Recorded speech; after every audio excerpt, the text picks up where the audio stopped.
आप सभी का हार्दिक स्वागत। गीता प्रेमी सर्वे साधकों को सादर प्रणाम के साथ जय श्री कृष्ण। अध्याय 4 श्लोक क्रमांक 9। जन्म कर्म च मे दिव्यम् एवं यो वेत्ति तत्त्वतः त्यक्त्वा देहं पुनर्जन्म नैति मामेति सोऽर्जुन। अर्थात, हे अर्जुन, मेरे जन्म और कर्म दिव्य है। इस प्रकार मेरे जन्म और कर्म को जो मनुष्य तत्व से जान लेता है, अर्थात दृढ़तापूर्वक मान लेता है, वह शरीर का त्याग करके पुनर्जन्म को प्राप्त नहीं होता, प्रत्युत मुझे प्राप्त होता है। अभी इसकी व्याख्या। जन्म कर्म च मे दिव्यम। भगवान जन्म मृत्यु से सर्वथा अतीत, अजन्मा और अविनाशी है। उनका मनुष्य रूप में अवतार साधारण मनुष्यों की तरह नहीं होता।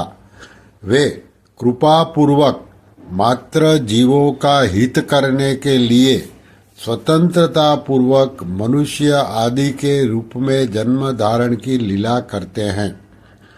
उनका जन्म कर्मों के परवश नहीं होता। वे अपनी इच्छा से ही शरीर धारण करते हैं।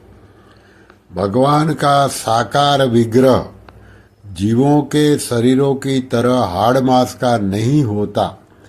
जीवों के शरीर तो पाप पुण्यमय, अनित्य, रोगग्रस्त, लौकिक, विकारी, 5 भौतिक और रजवीर्य से उत्पन्न होने वाले होते हैं, पर भगवान के विग्रह पाप पुण्य से रहित, नित्य, अनामय, अलौकिक, विकार रहित, परम दिव्य और प्रकट होने वाले होते हैं। अन्य जीवों की अपेक्षा तो देवताओं के शरीर भी दिव्य होते हैं, पर भगवान का शरीर उनसे भी अत्यंत विलक्षण होता है, जिसका देवता लोग भी सदा ही दर्शन चाहते रहते हैं। गीता के 11वें अध्याय के 52वें श्लोक में ये बात बताई। भगवान जब श्री राम तथा श्री कृष्ण के रूप में इस पृथ्वी पर आए, तब वे माता कौशल्या और देवकी के गर्भ से उत्पन्न नहीं हुए। पहले उन्हें अपने शंख चक्र गदा पद्मधारी स्वरूप का दर्शन देकर फिर वे माता की प्रार्थना पर बाल रूप में लीला करने लगे। भगवान श्री राम के लिए गोस्वामी तुलसीदास जी कहते हैं, भय प्रगट कृपाला दीन दयाला कौशल्या हितकारी हर्षित महतारी मुनि मनहारी अद्भुत रूप विचारी लोचन अभिरामा तनुधन श्यामा नित आयुध भुजताचारी भूषण बलवाला नयन विशाला शोभा सिंधु करारी। माता पुनि बोली सोमति डोली तरहु तात यह रूपा कीजे शिशु लीला अति प्रिय शीला यह सुख परम अनूपा सुनि बचन सुजाजा रोदन ठाना डोई बालक सुर भूपा। भगवान श्री कृष्ण के लिए आया है। श्रीमद् भागवत में उपसंहर विश्वात्मनंदो रूपम लौकिकम शंख चक्र गदा पद्मश्रिया जुष्टम चतुर्भुजम। माता देवकी ने कहा, विश्वात्मन शंख चक्र गदा और पद्म की शोभा से युक्त इस 4 भुजाओं वाले अपने अलौकिक दिव्य रूप को अब छिपा लीजिए। तब भगवान ने माता पिता के देखते देखते अपनी माया से तत्काल एक साधारण शिशु का रूप धारण कर लिया, जो श्रीमद् भागवत में है। पितरौ संपश्यतो सद्यो बभूव प्राकृतः शिशु। जब भगवान श्री राम अपने धाम पधारने लगे, तब वे अंतर्ध्यान हुए। जीवों के शरीरों की तरह उनका शरीर यहाँ नहीं रहा, प्रत्युत वे इसी शरीर से अपने धाम चले गए। वाल्मीकि रामायण में आया है, पितामहवचः श्रुत्वा विनिषिच्य महामतिः विवेश वैष्णवं तेजः सशरीरः सहानुजः। महामति भगवान श्री राम ने पितामह ब्रह्मा जी के वचन सुनकर और तदनुसार निश्चय करके तीनों भाइयों सहित अपने उसी शरीर से वैष्णव तेज में प्रवेश किया। श्रीमद् भागवत में है, लोकाभिरामाम स्वतनु धारणा ध्यान मंगलम योग धारणायान्नेयादद्वा धामा विशत स्वकम। धारणा और ध्यान के लिए अति मंगलमय रूप अपनी लोकाभिरामा मोहिनी मूर्ति को योग धारणा जनित अग्नि के द्वारा भस्म किए बिना ही भगवान ने अपने धाम में सशरीर प्रवेश किया। भगवान के विग्रह यानी कि दिव्य शरीर के विषय में महामुनि वाल्मीकि जी भगवान श्री राम से कहते हैं, जो मानस में है, चिदानंदमय देह तुम्हारी विगत विकार जान अधिकारी नर तनु धरेऊ संत सुर काजा कहु कहु उस प्राकृत राजा। एक बार सनकादि ऋषि वैकुंठ धाम में जा रहे थे। वहां भगवान के द्वारपालों ने उन्हें भीतर आने से रोका। तब सनकादि ने उन्हें शाप दे दिया। अपने अनुचरों के द्वारा सनकादि का अपमान हुआ जानकर भगवान स्वयं वहां पधारे। उस समय भगवान का दर्शन करने से उसकी बड़ी विलक्षण दशा हुई। उन्होंने भगवान के चरण में प्रणाम किया। श्रीमद् भागवत में आया है, तस्यारविंद नरस्य पदारविंद किंजलक्ष्मी श्री तुलसी मकरंद वायु अंतर्गतः स्वविवेरेण चकार तेषा संक्षोभमक्षर जुक्षामपि चित्ततत्वो। प्रणाम करने पर उन कमल नयन भगवान के चरण कमल से पराग से मिली हुई तुलसी मजरी की वायु ने उनके नासिका छिद्रों में प्रवेश करके उन अक्षर परमात्मा में नित्य स्थित रहने वाले ज्ञानी महात्माओं के भी चित्त और शरीर को शुद्ध कर दिया। शब्दादि विषयों में गंध कोई इतनी विलक्षण चीज नहीं है जिसमें मन आकृष्ट हो जाए, पर भगवान के चरण कमलों की गंध से नित्य निरंतर परमात्मा स्वरूप में मग्न रहने वाले सनकादिकों के चित्त में भी खलबली पैदा हो गई। कारण कि वह पृथ्वी की विकार रूप गंध नहीं थी, प्रत्युत दिव्य गंध थी।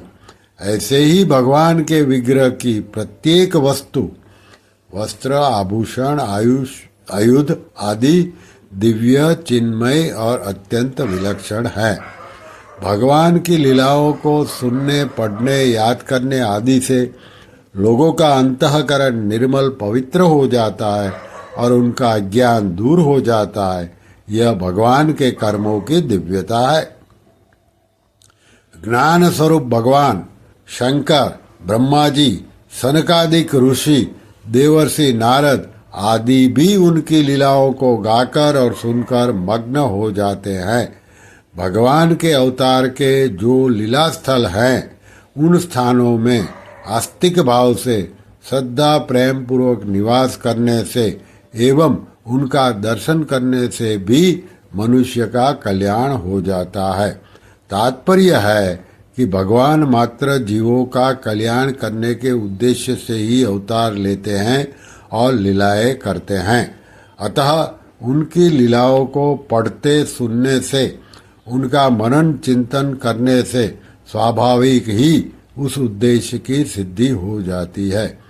चौथे श्लोक में अर्जुन ने भगवान से केवल उनके जन्म के विषय में पूछा था, परंतु यहाँ भगवान ने अर्जुन के पूछे बिना अपनी तरफ से कर्म के विषय में कहना आरंभ कर दिया। इसमें भगवान का यह अभिप्राय प्रतीत होता है कि जैसे मेरे कर्म दिव्य है, वैसे तुम्हारे कर्म भी दिव्य होने चाहिए।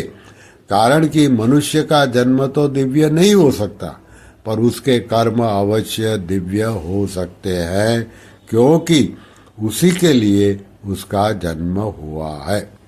कर्मों की दिव्यता यानी कि शुद्धि योग से आती है। जो कर्म बांधने वाले होते हैं उनमें दिव्यता आने से वही कर्म मुक्ति देने वाले हो जाते हैं। कर्म दिव्य यानी कि फलेच्छा ममता आसक्ति से रहित होने पर कर्ता एक तो उन कर्मों से बंधता नहीं, दूसरे वह पुराने कर्मों से भी नहीं बंधता यानी कि मुक्त हो जाता है, और तीसरे उसके द्वारा होने वाले कर्मों से दूसरों का भी हित स्वतः होता रहता है। गंभीरता पूर्वक विचार करके देखे तो उत्पत्ति विनाशशील वस्तुओं के साथ अपना संबंध मानने से ही कर्मों में मलिनता आती है और ये बांधने वाले होते हैं। विनाशी से अपना संबंध मानने से अंतःकरण, कर्म और पदार्थ तीनों ही मलिन हो जाते हैं, और विनाशी से माना हुआ संबंध छूट जाने से ये तीनों हो स्वतः पवित्र हो जाते हैं। अतः विनाशी से माना हुआ संबंध ही मूल बाधा है। आगे है, एवं यो वेत्ति तत्वतः, अजन्मा और अविनाशी होते हुए तथा प्राणी मात्र का ईश्वर होते हुए भी भगवान मात्र जीवों के हित के लिए अपनी प्रकृति को अधीन करके स्वतंत्रता पूर्वक युग युग में मनुष्य आदि के रूप में अवतार लेते हैं। इस तत्व को जानना अर्थात दृढ़ता पूर्वक मानना भगवान के जन्मों की दिव्यता को जानना है। संपूर्ण क्रियाओं को करते हुए भी भगवान अकर्ता ही हैं, अर्थात उनमें करने का अभिमान नहीं है, जो कि गीता के 4 अध्याय के 13वें श्लोक में बताया। और किसी भी कर्म फल से उनकी स्पृहा यानी कि फलेच्छा नहीं है, जो कि गीता के 4 अध्याय के 14वें श्लोक में बताया। इस तत्व को जानना भगवान के कर्मों की दिव्यता को जानना है। जैसे भगवान के जन्म में स्वाभाविक ही मात्र जीवों की हितैषिता और कर्म में निर्लिप्तता है, ऐसे ही मनुष्य में भी मात्र जीवों की हितैषिता और कर्मों में निर्लिप्तता आ जाना ही वास्तव में भगवान के जन्म और कर्म के तत्व को जानना है। आगे है, त्यक्त्वा देहं पुनर्जन्म नैति। भगवान को त्रिलोकी में न तो कुछ करना शेष है और न कुछ पाना ही शेष है, जो कि गीता जी के 3 अध्याय के 22वें श्लोक में बताया। फिर भी वे केवल जीव मात्र का उद्धार करने के लिए कृपा पूर्वक इस भूमंडल पर अवतार लेते हैं और तरह तरह की अलौकिक लीलाएं करते हैं। उन लीलाओं को गाने से, सुनने से, पढ़ने से और उनका चिंतन करने से भगवान के साथ संबंध जुड़ जाता है। भगवान से संबंध जुड़ने पर संसार का संबंध छूट जाता है। संसार का संबंध छूटने पर पुनर्जन्म नहीं होता, अर्थात मनुष्य जन्म मरण रूप बंधन से मुक्त हो जाता है। वास्तव में कर्म बंधन कारक नहीं होते। कर्मों में जो बांधने की शक्ति है वह केवल मनुष्य की अपनी बनाई हुई कामना है। कामना की पूर्ति के लिए राग पूर्वक अपने लिए कर्म करने से ही मनुष्य कर्मों से बंध जाता है। फिर ज्यों ज्यों कामना बढ़ती है त्यों त्यों वह पापों में प्रवृत्त होने लगता है। इस प्रकार उसके कर्म अत्यंत मलिन हो जाते हैं, जिससे वह वारंवार नीच योनियों और नरकों में गिरता रहता है। परंतु जब वह केवल दूसरों की सेवा के लिए निष्काम भावपूर्वक कर्म करता है, तब उसके कर्मों में दिव्यता विलक्षणता आती चली आती है। इस प्रकार कामना का सर्वथा नाश होने पर उसके कर्म दिव्य हो जाते हैं, अर्थात बंधन कारक नहीं होते। फिर उसके पुनर्जन्म का प्रश्न ही नहीं रहता। आगे है मामेति सोर्जुना। नाशवान कर्मों से अपना संबंध मानने के कारण नित्य प्राप्त परमात्मा भी अप्राप्त प्रतीत होते हैं। निष्काम भाव पूर्वक केवल दूसरों के हित के लिए संपूर्ण कर्म करने से मात्र कर्मों का प्रवाह केवल संसार की तरफ हो जाता है और नित्य प्राप्त परमात्मा का अनुभव हो जाता है। जीवों पर महान कृपा ही भगवान के जन्म में कारण है। इस प्रकार भगवान के जन्म की दिव्यता को जानने से मनुष्य की भगवान में भक्ति हो जाती है। भक्ति से भगवान की प्राप्ति हो जाती है। भगवान के कर्मों की दिव्यता को जानने से मनुष्य के कर्म भी दिव्य हो जाते हैं, अर्थात वे बंधन कारक न होकर खुद का और दूसरों का कल्याण करने वाले हो जाते हैं, जिससे संसार से संबंध विच्छेद पूर्वक भगवान की प्राप्ति हो जाती है। श्री कृष्ण शरणं मम, श्री कृष्ण शरणं मम, श्री कृष्ण शरणं मम। ओम श्री कृष्णार्पणमस्तु।